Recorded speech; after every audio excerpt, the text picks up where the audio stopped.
Welcome to the Seminole Wars. In this podcast, we explore how the Seminole Wars came to be, how they were fought, and how they still resonate some 2 centuries later. I am your host, Patrick Swan, and our show is a production of the Seminole Wars Foundation, found online at www.seminolewars.us. We are recording today from the homestead of the Foundation in Bushnell, Florida. Thank you for listening. Hello and welcome. On March 16, 1802, Congress approved legislation establishing the United States Military Academy at West Point. Today, it is one of the oldest military service academies in the world. Most of the officers in Major Dade's ill-fated command had West Point pedigrees. Many more served throughout the long Second Seminole War. Recently, a military historian has cast his lens on the West Point class of 1829. That class featured 11 cadets who later saw service in what was then termed the Florida War. One, in fact, served under Major Dade in 1835, but found himself dispatched to deliver a message and therefore unable to accompany Dade on that disastrous march in late December. Another saw action at the First Battle of Loxahatchee in January 1838, ironically though, as a civilian contractor rather than as a military officer. He later put back on his military uniform, advancing to general officer in both the Union and, in 1861, the Confederate States of America. One graduate, to commemorate a close friendship, changed his surname to that of a fallen comrade from the previous year's class of 1828 who had died in the war. One other became a trusted Indian agent in the years leading up to the Third Seminole War. With us to discuss the West Point class of 1829 and those among it who served in the Florida Wars, and one famous graduate, Robert E. Lee, who did not, is Professor P.J. Springer. P.J. is the chair for the Department of Research at the Air Command and Staff College at Maxwell Air Force Base in Montgomery, Alabama. A military historian, he has taught at the U.S. Military Academy at West Point, New York, and at the U.S. Army War College in Carlyle, Pennsylvania. Along with Christopher Mortenson, is the editor of the 3-volume Daily Life of U.S. Soldiers, from the American Revolution to the Iraq War. He is also the author of several books, including America's Captives, Treatment of POWs from the Revolutionary War to the War on Terror, Transforming Civil War Prisons, Lincoln, Lieber, and the Laws of War, Military Robots and Drones, a Reference Handbook, and Cyber Warfare, a Reference Handbook. P.J. Springer, welcome to the Seminole Wars. Well, thanks, Patrick. It's exciting to be here, and I look forward to our conversation. P.J., we first made contact because of a podcast you did for the Army War College's War Room, A Better Peace. The focus there was the West Point class of 1829. What was special about that class? Well, for me, that class is a fascinating group because it's really at the cusp of professionalization for the U.S. Army. What you have is a transition from heavy reliance upon wartime volunteers and militia units and the creation of an actual military profession within the United States. And the members of that class are a great representative group that you can use to really look at how the Army is transforming and how it's having a major effect on the development and expansion of the United States at the same time. What got you interested in this period of U.S. military history? I was actually teaching at West Point at the time that I really started on this project. And for one reason or another, much like you see today, the question of Confederate memorials had come up. This would have been in about 2008, give or take. And I had one particular cadet who was very vehement that West Point in particular should not be in any way, shape, or form revering anyone that took up arms against the United States. West Point has, for example, a Robert E. Lee barracks still. Now, Lee had served as the superintendent of West Point, and so to a certain extent, West Point seems to be kind of revering its own history rather than suggesting that we should lionize someone who fought on behalf of the Confederacy. But my cadet didn't really accept that answer as being acceptable, and I suspect it was partly because he lived in Lee Barracks and didn't really like it. But he was constantly harping on the fact that Robert E. Lee gets lionized in a lot of ways, in particular for graduating second in his class, and for not having any demerits in his time at West Point. And the cadet in question started asking me about who had graduated first in the class. And the reality is I had no idea. At the time, I had no clue And so I got curious and I started looking into the records a little bit and discovered that the individual in question was a man named Charles Mason. When I compared Mason's record at the Academy with Lee's, what I found was that Mason really had outdone Lee in almost every aspect of being a cadet. And yet Lee went on to a long-standing military career and obviously eventually rose to command the Army of Northern Virginia in the Civil War. Whereas Mason spent 2 years on the West Point faculty after his graduation, then resigned his commission and went on to other things. And so I started looking at other members of the class, and I realized that I recognized a lot of the names and that I had previous experience with some of the individuals in the class. My first book dealt with American prisoner of war policy, for example, and one of the members of the class was William Hoffman, who served as the Commissary General of Prisons on behalf of the Union throughout the Civil War. So I had encountered a lot of material associated with Hoffman. Joseph E. Johnston, also a very famous Confederate general, was a member of the class as well, and as I started to realize that so many of these individuals had made major contributions within United States society over the course of the mid-1800s, it just really kind of became fascinating to see all of the different ways that this very small group of men developed and lived their lives. I spoke to James Robbins, who authored the book Last in Their Class, The Goats of West Point, and I perhaps a little facetiously brought up that since they seemed so unprepared for this type of fighting, would it have been better if they had a bunch of lieutenants there without a West Point education? And he gave me pushback, and I was a little surprised, but he said, look, you got to organize people. You've got to lead. You've got to have discipline. And these West Point lieutenants had that, whereas militia officers didn't. And this was a key thing at the tactical level, certainly, to have West Point training for these folks. How do you react to that? You know, the reality is I think these guys were far more capable, particularly at their relatively young ages, than their peers in any form of militia or irregular forces. I would agree with Robbins that the reality is nothing at West Point prepared anybody for the type of fighting in the Florida Wars, but the same was true in any other institution. The Florida War was pretty much unprecedented in a lot of ways. And the West Point education, contrary to what a lot of people think, didn't spend very much time on military activities. The cadets themselves learned drill, and that meant that they knew how to organize a company of troops and how to train them. But they didn't spend a lot of time on tactics, operations, logistics, or strategy. That was something that they were actually expected to learn essentially on the job as lieutenants and captains serving at the side of more advanced, more experienced leaders. Those that chose to stay in, they developed a lot of their capabilities through experience, through the ability to learn quickly and to adapt to local conditions, regardless of what type of a fight they faced. You mentioned two graduates of the West Point class of 1829, Robert E. Lee and Joseph Johnston. So what was their service in the Florida War? Robert E. Lee was really nowhere near the Florida War.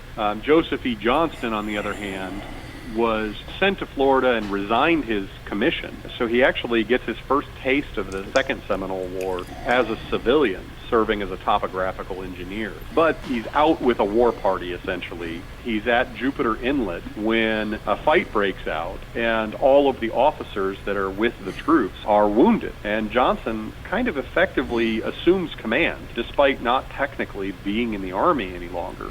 The accounts vary a little bit on exactly how much danger Johnston was facing, but they all agree that he was definitely in the thick of the fighting. You'll see some biographies that will claim that Johnston's clothing was struck at least 30 times by musket balls fired by Seminole opponents. You have others that put the estimates a little bit lower, but all of the eyewitnesses agree that Johnston took multiple wounds in his first engagement in Florida, and that he essentially saved the command by managing to hold off the attacking Seminoles long enough for the rest of the party to evacuate. For his efforts, he almost got left behind. He essentially managed to signal and jump onto the last flatboat as it was pulling away from the edge of the water that they were on. And then Johnston winds up coming back into service.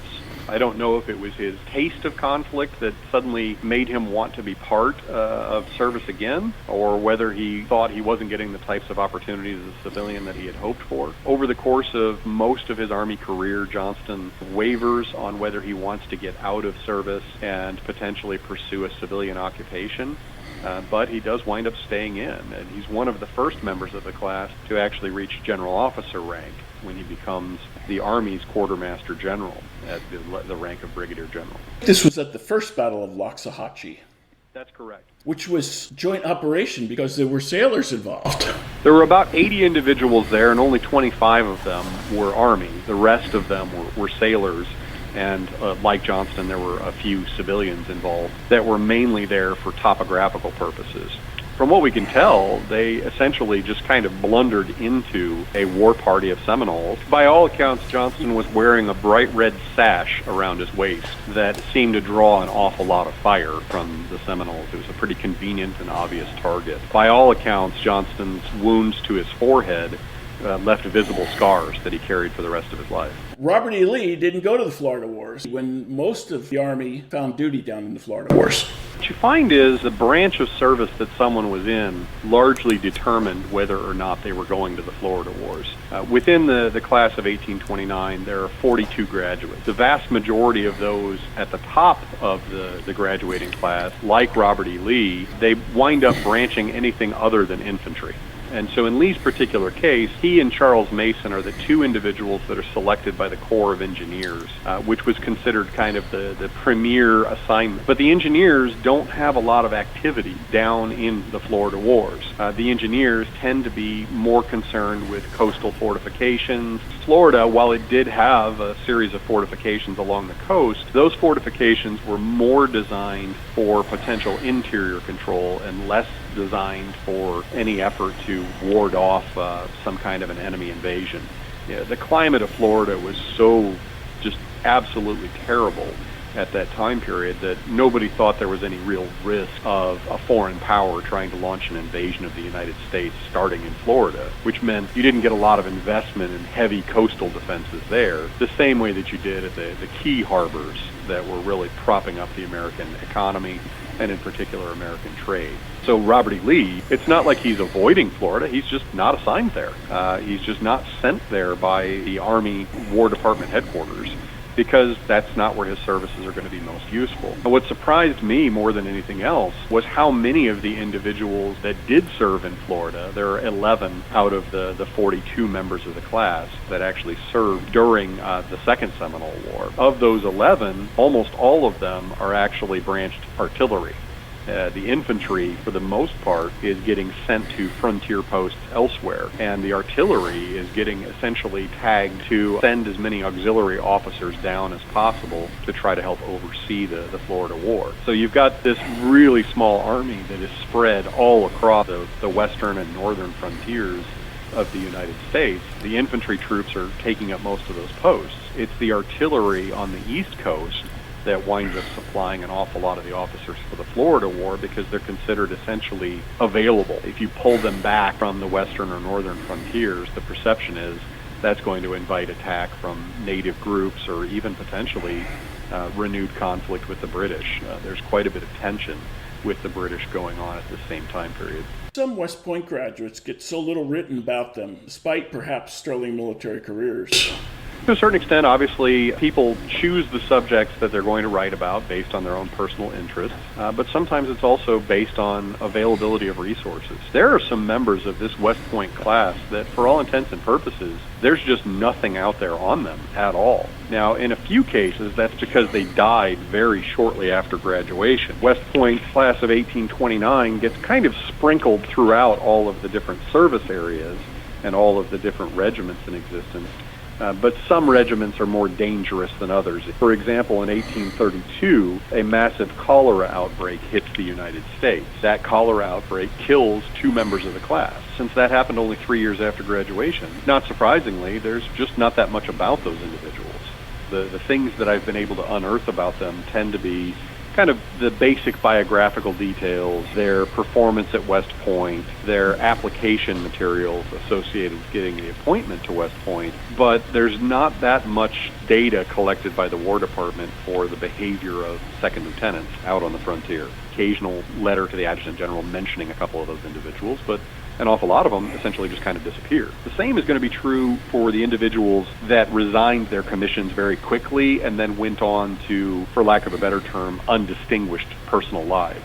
So if we take Charles Mason as an example, he's the top graduate of the class. He spends 2 years in the Department of Mathematics at West Point. He then, at the same time, reads law at a local law office near West Point, and then decides to pursue a career as a lawyer. And that could have been the end of it for Mason if he had just happily gone off to his quiet law career. But Mason has pretty big dreams, and he winds up actually becoming first a territorial justice and then a member of the Territorial Supreme Court of Wisconsin and then of Iowa. He essentially personally writes the Iowa Code, most of which is still in force today, and he winds up becoming the U.S. Commissioner of Patents in Washington, D.C. for a while. He runs for the governor of the state of Iowa during the Civil War, though it is an unsuccessful campaign. But he's very well revered in legal circles, and he has a lot of different activities. He founds a railroad.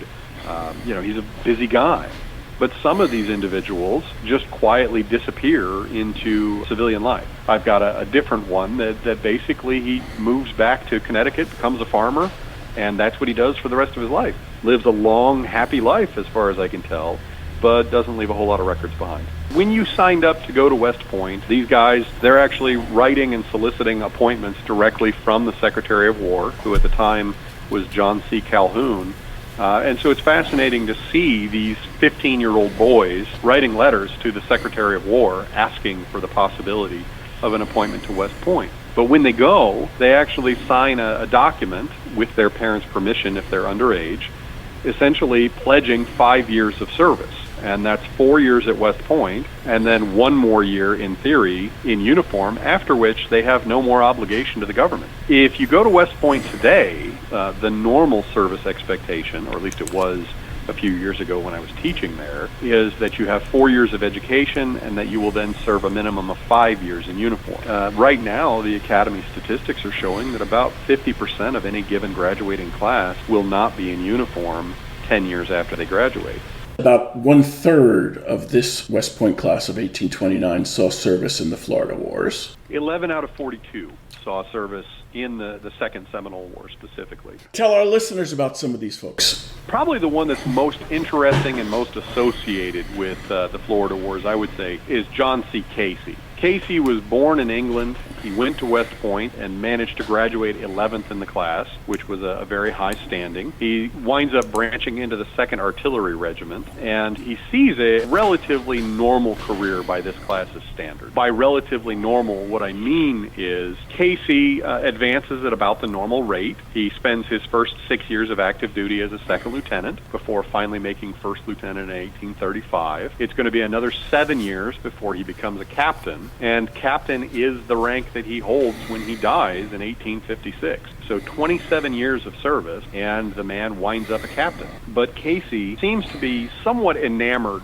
with service in Florida, and Casey also contracts tuberculosis. Casey is 100% convinced that Florida is the best climate for his own personal comfort and survival with tuberculosis. We know now that he probably would have been better off had he managed to serve in the Southwest in the dry desert air, but Casey, for reasons of personal health, will petition repeatedly to make sure that he stays in service in Florida. Casey's service in Florida is not particularly distinguished as an active duty officer engaged in conflict, but his service as essentially a staff officer, on the other hand, is inherently fascinating because Casey winds up becoming the War Department's agent for the Seminoles. In that role, he is one of, if not the most respected military officers within the Seminole Nation. They actually know they can trust Casey. He has a very strict policy of never deceiving the Seminoles, and he's very dedicated to being essentially a fair player, if you will. And so Casey becomes actually fairly close with Billy Bowlegs. Bowlegs trusts Casey, knows that Casey will not deceive him, knows that Casey has the best interests of the Seminoles at heart while still serving as the War Department agent for the Seminoles. For a while, the Department of the Interior holds responsibility for relations between the government and the Seminoles, and it's Casey that's the foremost critic of the Bureau of the Interior and of its special Indian agent. He's essentially accusing them of corruption, of deception, of all kinds of horrible things. such that he winds up essentially provoking his own court-martial. He's exonerated of any potential doings, and eventually the War Department reassumes control over the relationship between the Seminoles and the Army and the government as a whole. It's Casey that's doing his best to be an honest broker, that's trying to convince Billy Bowlegs and his followers and his peers that it might be in their own best interest to go west, to move to Seminole territory that has been set aside in modern-day Oklahoma. Now, Casey winds up actually owning the artifacts of Osceola after Osceola's death, and it's kind of a convoluted trail of exactly how they came to Casey, and the trail then goes cold for a lot of those artifacts. We're not sure what wound up happening to them, in the same way that we're not 100% certain where John Casey is buried. There's actually some controversy about it. We think we know where his body is located, although there are some records to suggest that he was actually disinterred and sent to Philadelphia for reburial, and there's no sign of where his grave might be in Philadelphia that I've been able to discover. What information do you have at how he came to possess Osceola materials? That's part of the confusion, that we know Casey wound up with an awful lot of the artifacts. They weren't immediately given to him. Casey essentially received them from a fellow officer who had received them from a fellow officer. It's kind of one of those odd things where this bequest is going from officer to officer. There's another interesting Second Seminole War story that comes to mind. The fourth-ranked graduate of the West Point class of 1829 was a young man named Joseph Allen Smith, and his best friend was a young lieutenant named Izard.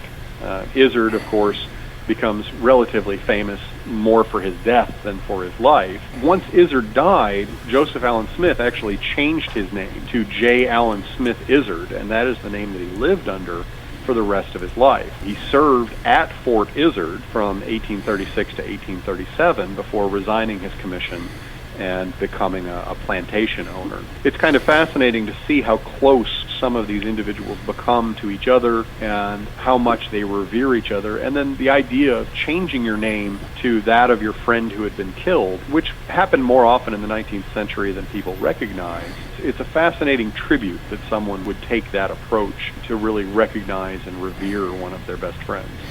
You had trouble finding J. Allen Smith because of this. Absolutely right, because West Point, all of his records there were under the previous name, but all of the more easily discoverable modern items were under the name J. Allen Smith Izard. The confusion arises because the original Izard was a member of the West Point class of 1828, so you can imagine the kind of chaos that this can provoke when you're trying to deal with 19th century handwriting and shall we say, the optional spelling rules of the day. There was another member of the class of 29 who served under somebody who got a lot of great fame in the Second Seminole War. The person he served under in the command was Francis Langhorne Dade, but not at the time of the Dade massacre. Who was this, and what did his service consist of? This is Robert Burnett. His service was relatively minor. The man doesn't really have a particularly distinguished record, though he gradually rises up in rank over the course of his career, in large part just through the natural promotions that came through the existing seniority system. Burnett was the 41st out of 42 graduates of the West Point class of 1829. He branches into the 4th Infantry Regiment as a result, which means he didn't have a whole lot of choices on what he was going to do. Burnett winds up finding himself down in Florida where he's under Dade's command, but he gets sent as a messenger right before the ill-fated movement that led to essentially the annihilation of Dade's command. So merely by being a convenient second lieutenant, he gets detailed to take a message essentially back to their point of origin, and as a result, he very narrowly misses being a part of the ambush of Dade's command. There's nothing particularly special about Robert Burnett's military service. He himself is one of those ciphers of the class that essentially disappears, but that's his claim to fame, is essentially barely surviving by being at the right place at the right time. James Robbins pointed out that even if you were last in your class or near last, you were good, considering the attrition rate a given class would have at the time. What kind of attrition rate was there in this class of 1829? This class had about the same attrition rate as other West Point classes of that era. So they started out with a little over 100 cadets that had passed the initial entrance examinations, and by the end they wound up with 42 cadets. I've been transcribing Richard Screven, the GOAT of the class, the last graduate of the class. I've been transcribing his letters from 1845 and 1846 of late. Compared to a lot of his peers, he definitely does not show the intellectual capabilities of the top graduates, the way that he writes, the way that he spells, but also the things that he fixates upon are not evidence of him being even remotely as capable as his peers. Same is true of his academic track record. He was near the bottom of the class in virtually every subject. It's not like there was one particular item that was pulling him down. At West Point, at that time period, you essentially earned points towards graduation based on your standing amongst your peers in all of the different subjects. And the subjects were weighted depending on essentially how important the Corps of Engineers, which ran West Point, considered them to be. Out of the potential 2,000 points that a graduate could receive at West Point if they were number one in every subject and had no demerits to pull down their class standing, Charles Mason winds up scoring 1,997. So he was number one or tied for number one in every single subject at West Point. Screven, on the other hand, who's in last place in the class, is near the bottom in every single category. He just barely reaches the threshold where he's not dismissed from the academy, and it was probably because he had a relatively good disciplinary record. He wasn't spotless by any stretch of the imagination, but he hadn't angered Sylvanus Thayer and the professors at West Point enough that they wouldn't do their best to drag him over the finish line if they could. But when you compare him to a Charles Mason or a Robert E. Lee or a William Harford, there's no comparison. It's very evident that he is struggling with the class load at West Point, and some of those other individuals are absolutely flourishing at the top of the group. What was the threshold that he needed to get over? In theory, he needed to be over 1,000 points. In practice, Sylvanus Thayer and the board of visitors who did the final examinations could essentially pass a cadet through to graduation if they were relatively close to the 1,000-point threshold, and they did. Several of these graduates were technically below the 1,000 points that were expected. It was not a hard and fast rule, but it did show essentially a minimum competence in all of the subjects at hand. What did his life or his career turn out to do? Well, Screven stays in the military for his entire career, which is not true of most of the graduates. He starts out in the 2nd Infantry Regiment. That means his first service is actually at Hancock Barracks up in Maine. 2 years after graduation, he gets transferred to the Deep South. Now, he was born in South Carolina and had an appointment from South Carolina, which is where John C. Calhoun was also from. And Screven absolutely reveres Calhoun for his entire life. He's almost obsessed with Calhoun and sees him as the greatest product of the state of South Carolina that had ever been born. After he serves at Hancock Barracks, he heads down to Baton Rouge, Louisiana, where he serves at Fort Jessup. Now, he's going to stay in Louisiana for several years, including at Fort Wood, which is relatively close to New Orleans. In 1835, he gets pulled over to Florida, and he's going to be engaged in fighting at Camp Izard. So he'll actually be fighting there in February and March of 1836. Going to fight at Oloclicaha in March of 1836. And he will continue to be engaged at Okeechobee in 1837, before, at the end of 1837, being sent up to New York to serve on frontier duty. As part of that transfer to New York, he actually transfers to the 8th Infantry, which was a relatively common maneuver in that time period. Whenever there was an opening of a higher rank, you'd often have officers jockeying to transfer into a new unit at the higher rank and the greater opportunity. And so those that had distinguished themselves, as Screven had done, he was widely regarded as very brave and effective at his duty. That gave him opportunities to potentially jump forward a little bit faster. He'll spend a little bit of time at Jefferson Barracks in Missouri, and then gets sent back down to Florida. From 1840 to 1842, he's actually going to be serving in the Florida War again at the seat of battle, heavily involved. And then he'll spend 2 more years garrisoning Fort Brooke. He's at Key West. He winds up then in 1845 being sent to Corpus Christi, where he's 100% convinced there's nothing to worry about. There's no war with Mexico coming. And he spends most of his time in 1845 and early 1846 reassuring his wife that soon the two of them will be sent with their unit either back to Florida, or he'll potentially transfer and try to get himself assigned to duty up in the New England and New York region. It doesn't happen. He actually winds up serving in the war with Mexico, including fighting at the Battle of Monterey. He's involved in the siege at Veracruz, and then he's part of the march on Mexico City, fighting at Cerro Gordo and at Churubusco. For his efforts, even though he's a captain in the 8th Infantry, he's actually going to receive 2 brevet promotions for his meritorious conduct. One for the Battle of Monterey, serving under General Taylor, and one for his battle at Molino del Rey, where he's serving under General Scott. He's actually wounded, and he's in fairly ill health. He's just got kind of a host of chronic conditions. After the Battle of Molino del Rey, he's actually going to wind up being sent on recruiting service, which was essentially a way to allow convalescent leave while still performing a valuable service to the Army. In 1850, he's not able to continue performing even the minimal duties associated with being part of the recruiting service, and he'll request a sick leave of absence. He dies in early 1851 in New Orleans. What does a story like his tell one about?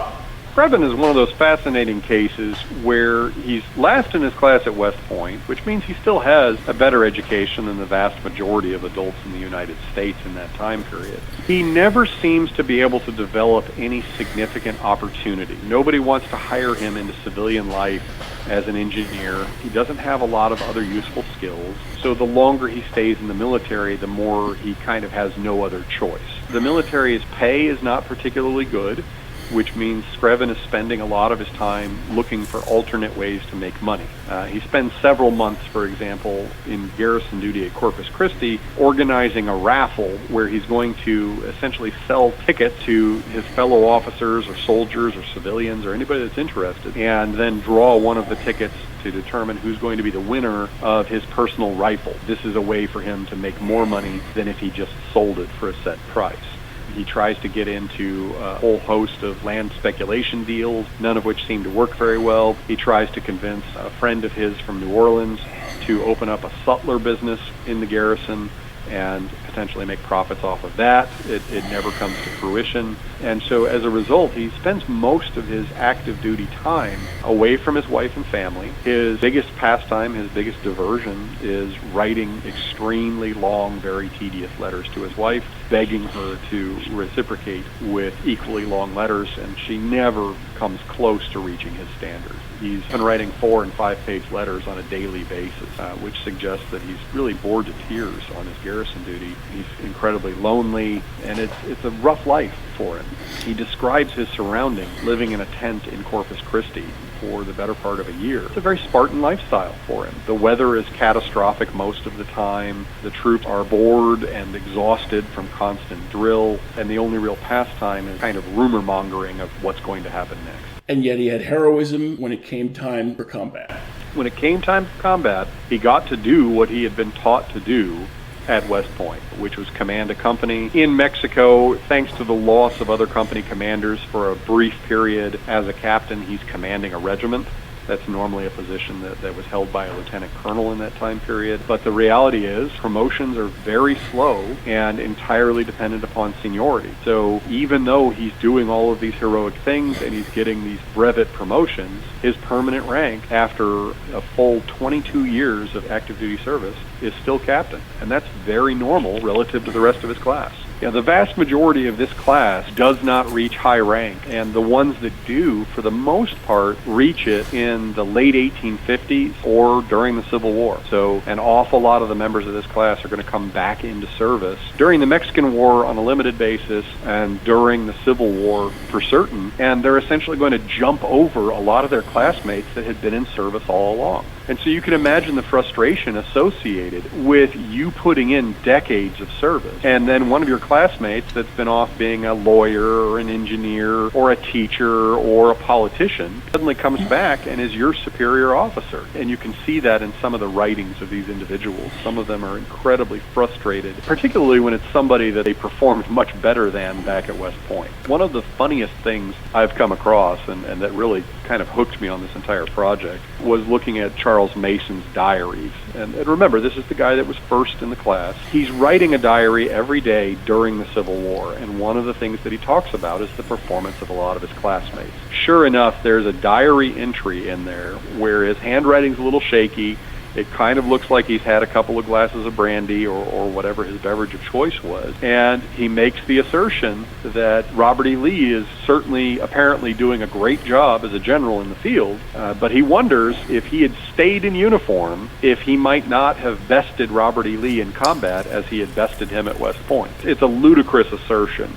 There's nothing in Mason's life to suggest that he was ever particularly inspiring as a leader. He was respected, but he didn't seem to really have a lot of close friends. He never really had an aura of command, whereas Robert E. Lee had those particular elements certainly in spades. The idea that he would have been a successful commander is a stretch. The idea that he would have been more successful than Lee is absolutely crazy. Anybody else come to mind that had anything curious or distinguished about their service?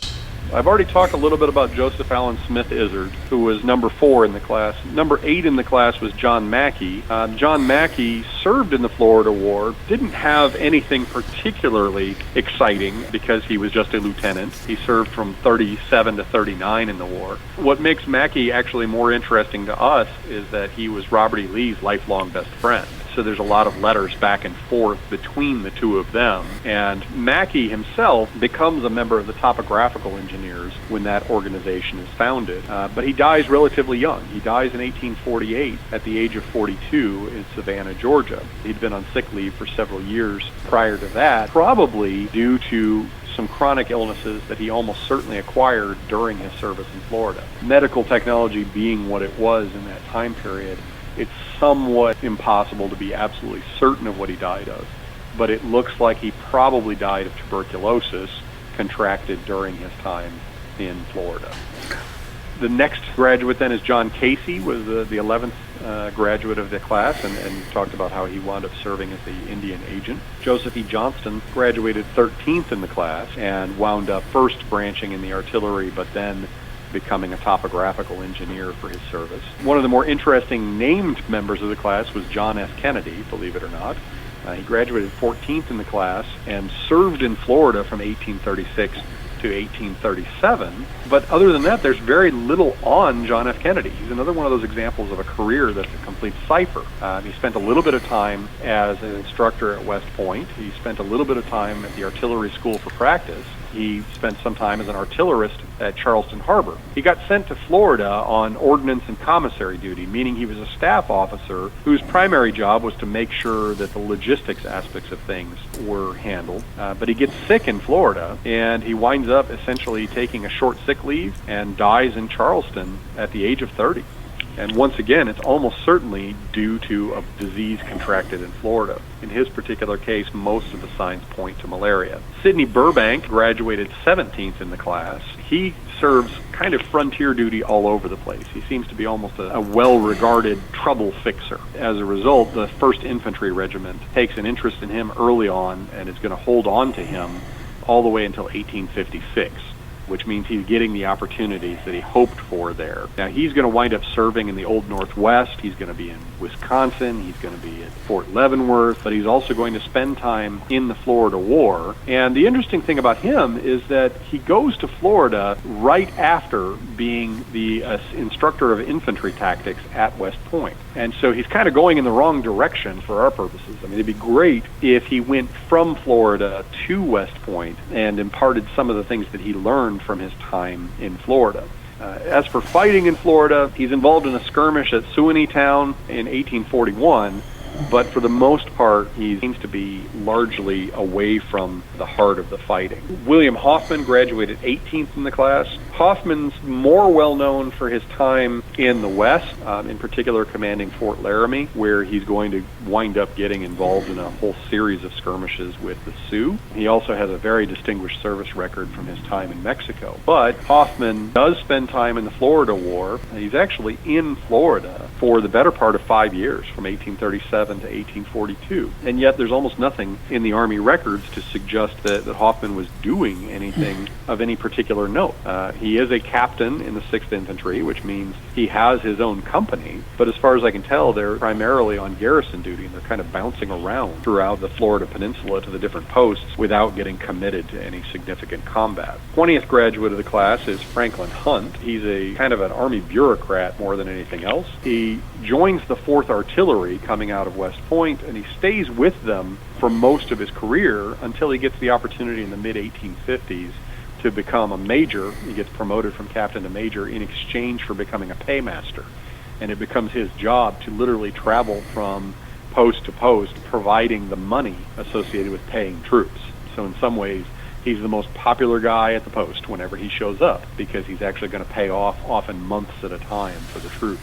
Hunt is in many ways more interesting to me because he's going to be integral to founding the town that surrounds Fort Leavenworth, Kansas. And he actually gets involved in quite a bit of land speculation that might or might not have been illegal. There's a pretty big controversy in a significant court case where they try to determine whether Hunt had used his position in the Army to essentially condemn a bunch of privately owned land and then turn around and have some of his speculating friends purchase it kind of under a shell company.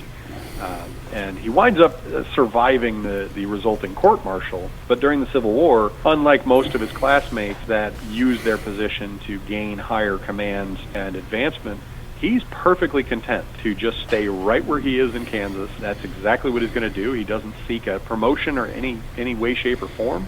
Instead, he kind of wants to sit the war out and remain fairly comfortable over in Kansas. The 24th graduate of the class is Albemarle Cady. He's going to spend most of his career on the western frontier, but he does spend some time from 1838 to 1842. He is stationed in Florida. Once again, though, he doesn't seem to be involved in any of the significant fighting. He's a company commander in the same unit that Captain William Hoffman was in, and the two of them spend most of their time in garrison. So they're kind of a force in waiting without actually making any significant contributions to the fight. He's got a distinguished service record in Mexico, which leads to brevets from his performance at Molino del Rey. Then he's going to get sent out to the far west coast. He's actually going to, for most of the Civil War, be in command of the District of Oregon, which is not exactly a hotbed of fighting against the Confederacy, though there are some Native American conflicts that kind of threaten to erupt while he's there. Edwin Long is one of the lowest ranked members of the class. He actually graduates in 39th position out of 42. He does serve in the Florida War. He doesn't achieve any high rank, certainly. He's a first lieutenant in the 2nd Infantry when he goes to Florida. He winds up getting in the midst of what's often referred to as the rout of Halleck Tustenuggee band at the Big Hammock of Pilakalikaha in 1842, but most of his time is spent in garrison. There's just nothing particularly exciting with him. And that's really fascinating, but also frustrating, that you see these members of the class that are involved, they see what's going on in Florida, but they're not directly engaged. And yet, it's my contention that the war in Florida really changes a lot of their perspectives on how wars should be fought, how wars can be fought, and the types of objectives that military commanders should be pursuing. And so while a lot of authors will argue that the Mexican War is the dominating influence leading into the Civil War, I would say for an awful lot of military officers, the Florida Wars are equally important in terms of how not to engage in fighting. Why do you think that the Florida War, the Second Seminole War, is overlooked?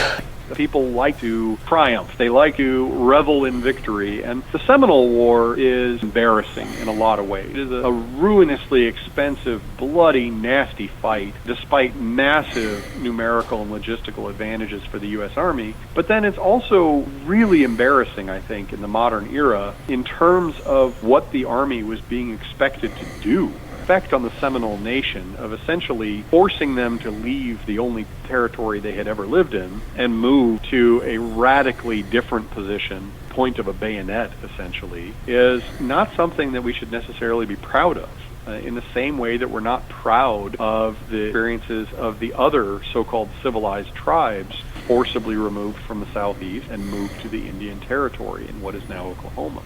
It's a shameful episode in American history. And when you compound that with the incredibly high cost associated with what was effectively, in many ways, if not a losing effort, a very protracted, almost losing effort, there's kind of an unwillingness to spend a lot of time dwelling on it. But the other problem with the Florida War, in many ways, is just the lack of the types of personal recollections and firsthand accounts that we would like to have. There are firsthand accounts, but they're overshadowed by the amount of materials that we have from the Mexican War and in particular from the Civil War. Florida climate was not particularly hospitable for the actual preservation of written records. That contributes an awful lot. There are a lot of people that write about their experiences in Florida to their private family, but there aren't that many of them that are publishing works about it.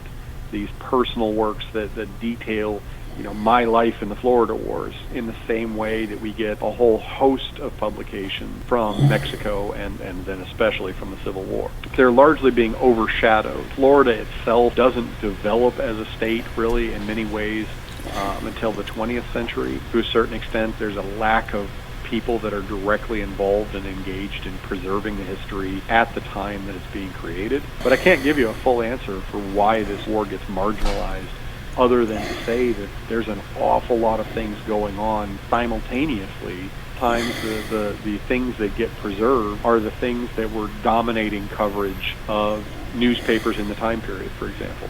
So news from Mexico when the Mexican War is going on is really propagated nationwide, and that just does not seem to be as true for news from the Florida War that was only a few years before Mexico.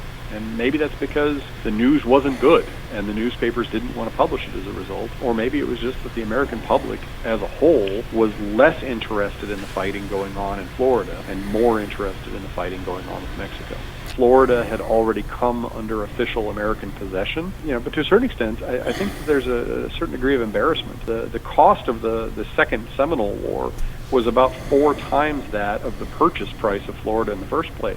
And so the idea that you're just going to pour resources into this area that ostensibly is already under your control, it's incredibly frustrating. It's a very piecemeal approach to war.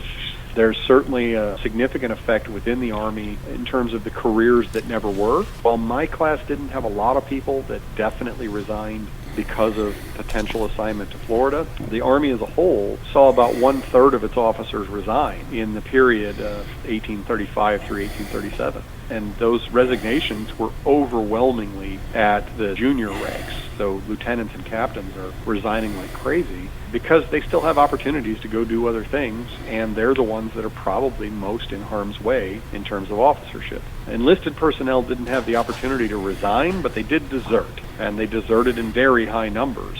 If their units were being sent to Florida, you could count on a significant hemorrhage of troops that would just quietly disappear before the unit moved out. If they actually reached Florida, the number of them that essentially disappeared, probably trying to desert and return home, but failing to do so, also a massive, significant source of losses within the units.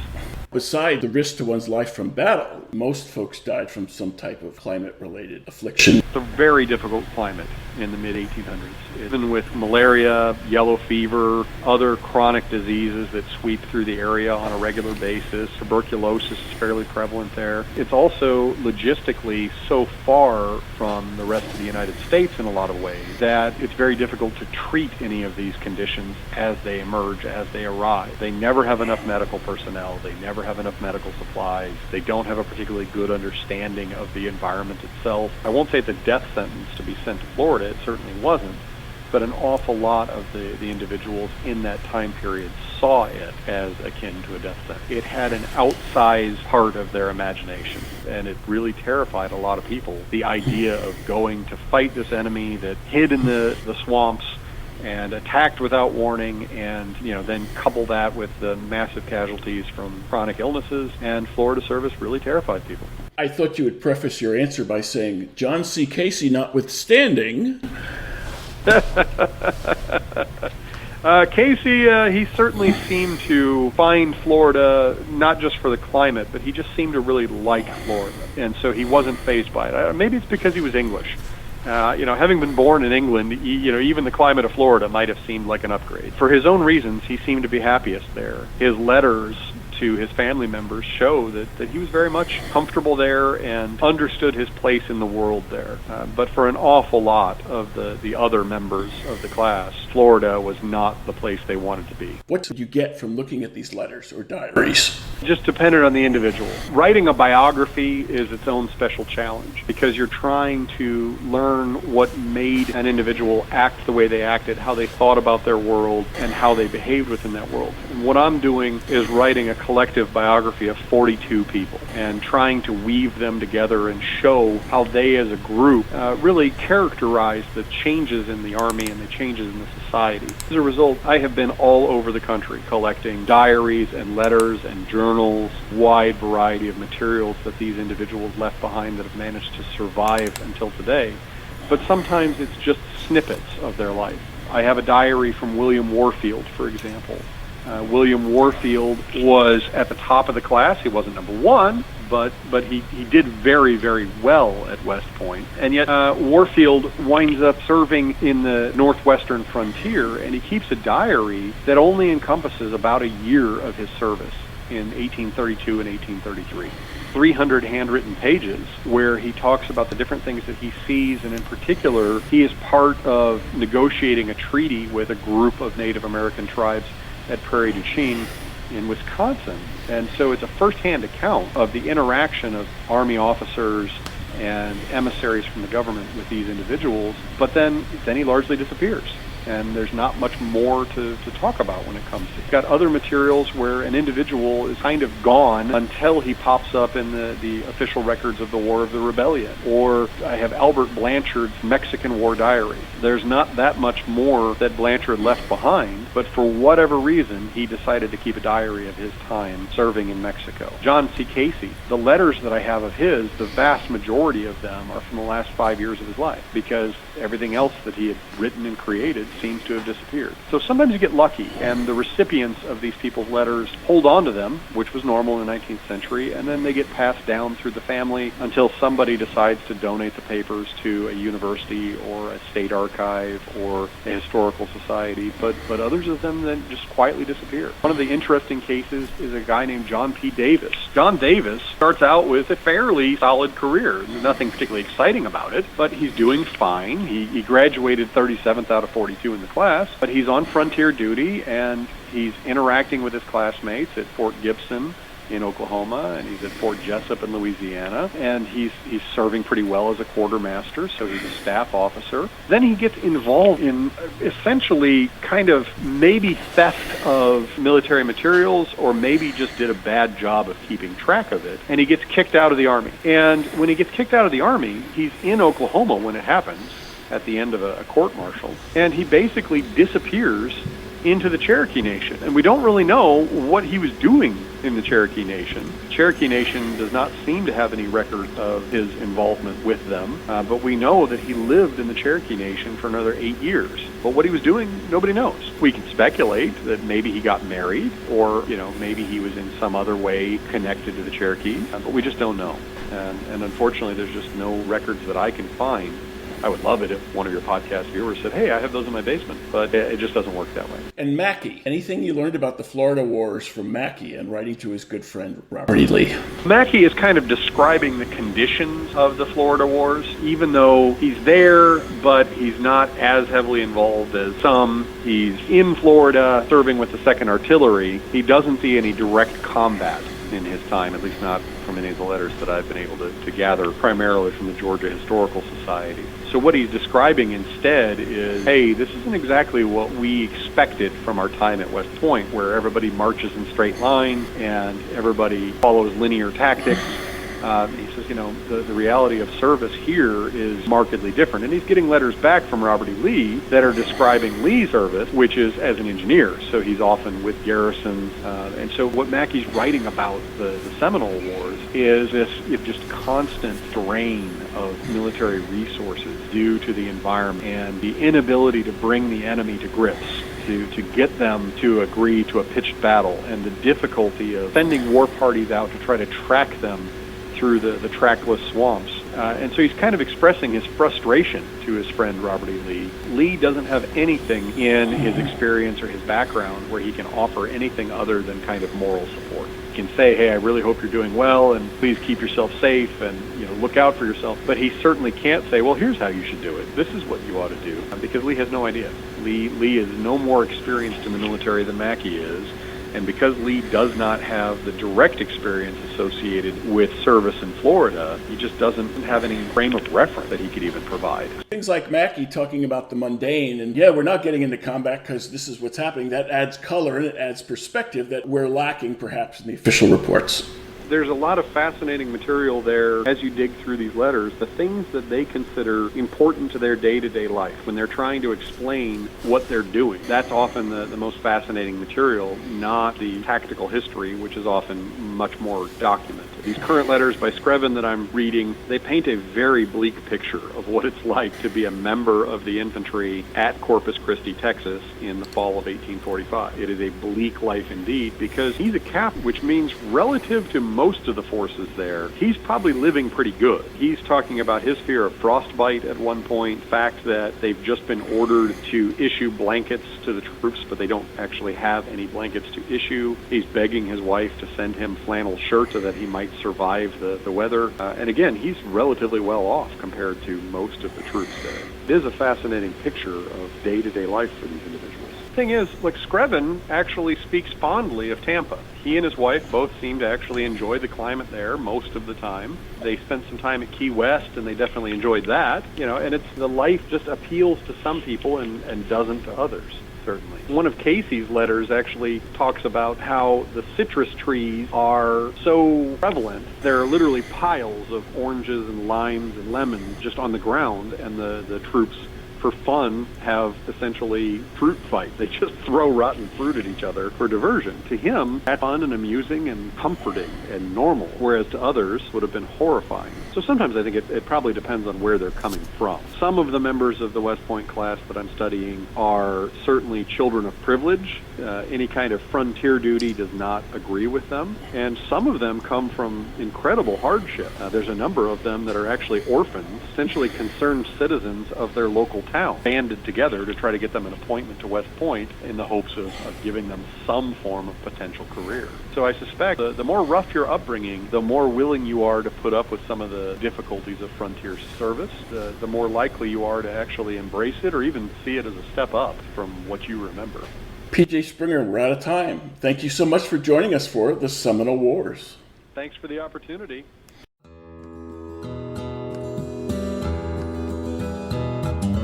If you enjoyed this show, please take a moment to like us on Facebook at Seminole Wars Foundation. Leave a review on iTunes or your favorite podcast provider. Your reviews and comments help new listeners discover us and help us keep the show going. Visit our website at www.seminolewars.us for blogs, articles, news, books, events, membership information, and how to subscribe to this podcast. We'll be back soon with a new episode of the Seminole Wars Podcast.